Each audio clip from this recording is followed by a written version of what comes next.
Dès le début de leur vie conjugale, le couple doit se placer lui-même sous la seigneurie du Seigneur Jésus-Christ pour chaque détail.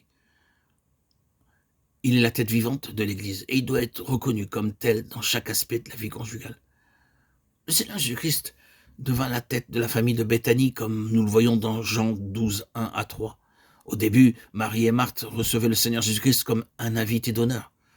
Le Seigneur permit la mort et la tristesse dans le foyer afin qu'elle puisse expérimenter la puissance de la résurrection ou la puissance sur la mort.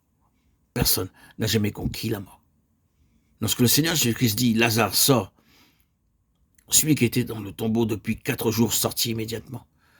Le Seigneur Jésus-Christ lui-même est la résurrection et la vie. Selon Jean 11, 25, avant ce miracle, elles ne savaient pas que Christ était leur créateur, devenu homme pour eux. Lorsqu'elles reconnurent qu'il était Dieu lui-même, Marthe et Marie lui donnèrent toute la responsabilité de leur vie et de leur foyer. En d'autres termes, le Seigneur Jésus-Christ devint la tête vivante de leur foyer, à leur demande. Pour un foyer heureux, ceux que le Seigneur a réunis doivent accepter la seigneurie du Seigneur Jésus-Christ. Ils doivent déclarer par la foi, Seigneur Jésus-Christ, tu es notre Créateur, tu as tout pouvoir, tu t'es incarné pour nous, tu es mort à notre place, et tu es ressuscité pour vivre en nous. Nous te donnons l'entière responsabilité de nos cœurs, de nos vies et de nos plans. Nous ne ferons rien sans ta permission. C'est ainsi qu'ils devraient commencer leur vie conjugale. Le mari devrait dire, Seigneur Jésus-Christ, ceci est ton foyer. Nous sommes tes enfants. Je ne veux pas que ma volonté ou celle de ma femme soit faite dans ce foyer, mais uniquement ta volonté.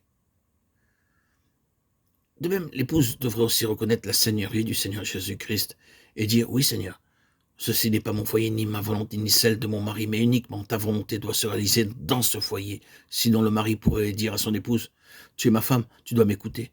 Si tu ne m'obéis pas, je vais te faire obéir. Regarde ce que je ferai.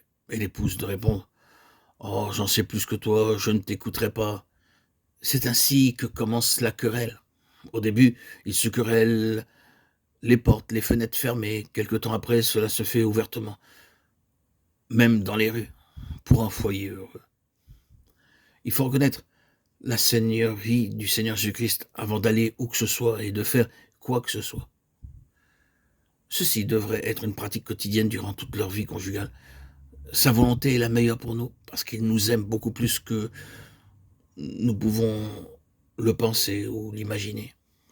Le couple doit, et ceci est un principe élémentaire, s'approprier la puissance de la résurrection pour toutes les épreuves et les difficultés par lesquelles il passera dans la vie conjugale.